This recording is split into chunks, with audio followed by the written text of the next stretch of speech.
కాకినాడ జిల్లా వ్యాప్తంగా గత ఏడాది కాలంగా 21 ప్రదేశాల్లో 1,44,00,000 విలువ చేసే బంగారం, వెండి ఆభరణాలు చోరీ చేసిన 2 వ్యక్తులను అరెస్టు చేసినట్లు కాకినాడ జిల్లా ఎస్పీ విక్రాంత్ పాటిల్ తెలిపారు. ఇందులో 95 లక్షల ఖరీదు చేసే ఆభరణాలు స్వాధీనం చేసుకున్నట్లు తెలిపారు.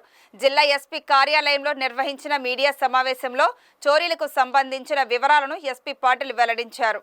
గత కొన్ని నెలలుగా కాకినాడ సిటీలో దొంగతనాలు పెరిగాయని 2 కేసుల్లో 30 లక్షలకు పైగా విలువైన సొత్తు చోరీ జరిగిందని తెలిపారు. దీంతో ప్రత్యేక టీంను ఏర్పాటు చేసి సీసీ ఫుటేజీ ఆధారంగా కేకమూడి శ్రీకాంత్, వల్లి లక్ష్మణ్ కుమారులను అరెస్టు చేసినట్లు చెప్పారు. వారి నుండి సేకరించిన సమాచారంతో చోరీ సొత్తు కొనుగోలుదారులు, మధ్యవర్తులను అదుపులోకి తీసుకున్నామని వెల్లడించారు. ఈ చోరీ కేసు ఛేదించిన పోలీస్ అధికారులను ఆయన సత్కరించారు.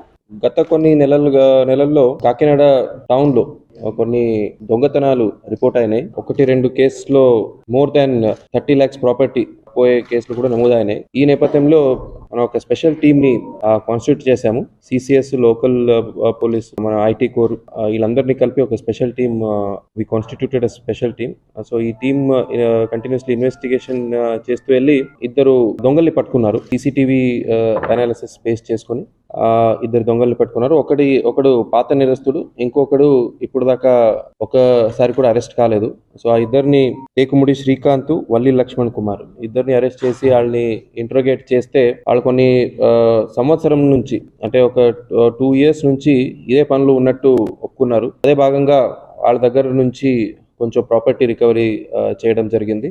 వేరే చోట విక్రయిస్తే మధ్యవర్తిని కూడా అరెస్ట్ చేసి వాళ్ళ ద్వారా ఇంకా కొంత ప్రాపర్టీ రికవర్ చేయడం జరిగింది. సో టోటల్ ఈ 2 కలిసి లాస్ట్ ఒక ఆల్మోస్ట్ 1 year లో దాదాపు 21 నేరాలు చేసినట్టు ఒప్పుకున్నారు. సో ఆ దగ్గర నుంచి almost 94,70,000 property worth gold, silver seize చేయడం జరిగింది.